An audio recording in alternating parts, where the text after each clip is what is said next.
President, it's a great honor and privilege to meet you here in Kampala today. My President, I'm very much grateful for your government and the people of Uganda for the warm welcome and hospitality accorded to me and to my delegation. Your Excellency, and Uganda have long history with Somalia. That history guides us, our mutual relationship. And we are grateful for Uganda's support in the fight against the global terrorism in Somalia.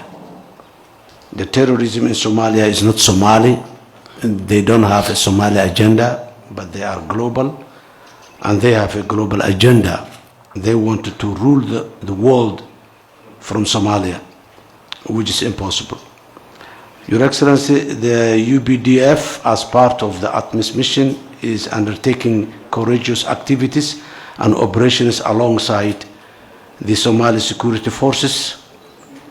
My administration is preparing to challenge with a new offensive to Al-Shabaab to defeat Al-Shabaab in the remaining territories they hold and the main supply routes that they disturb along the new military effort we are planning right now.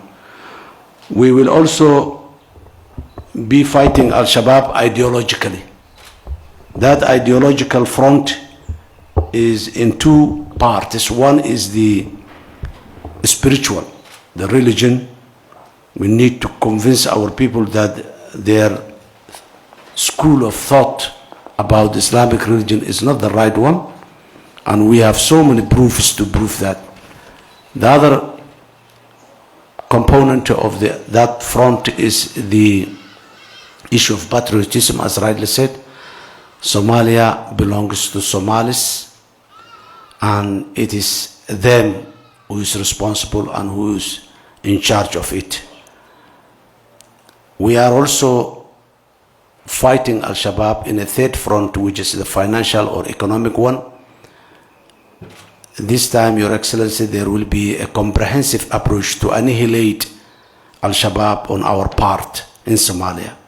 In this regard, there is much for us to learn from Uganda, as you have annihilated an ideology-based terrorist group in your country.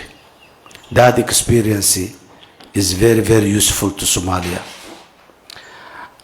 As you can understand, Your Excellency, ATMIS mission gives us a very tight schedule and deadlines to deliver all Somali security objectives.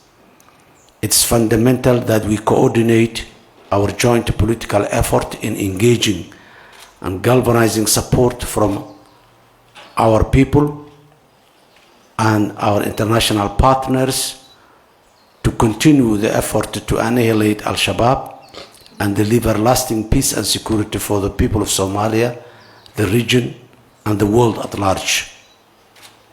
Your Excellency, climate-related shocks strike Somalia every year. We are now experiencing worst drought in decades, and prospect of yet another severe climate disaster appears more likelihood in the coming. As a result, we need that ATMIS not only support security wise only, but also logistically support in rendering aid to the hard to reach drought-stricken areas where possible. Somalia seeks to strengthen economic relations with Uganda, and through trade between our two countries. Like you, I'm championing of creating opportunities at home through investment in production, which also creates jobs for the youth. In this regard, I hope your government can support Somalia's long overdue aspiration to join the East African community to foster and broaden business and investment opportunities.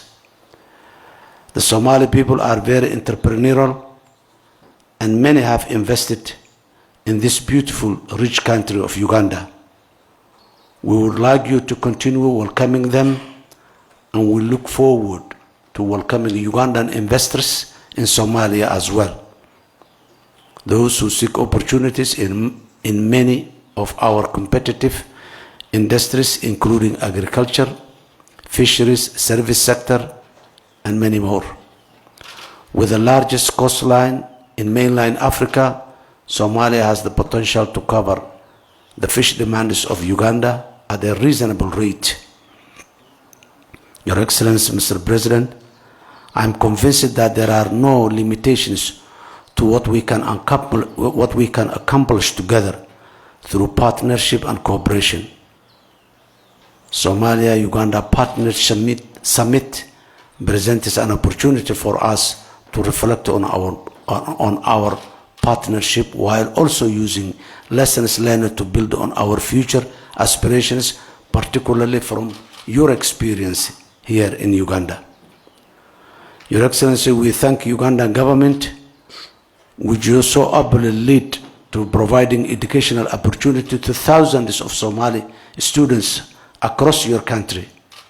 I hope we can build on this educational partnership so that we can develop our two sides human capital. In conclusion, Uganda is truly a valuable ally, supporter, and a friend and a brother to Somalia.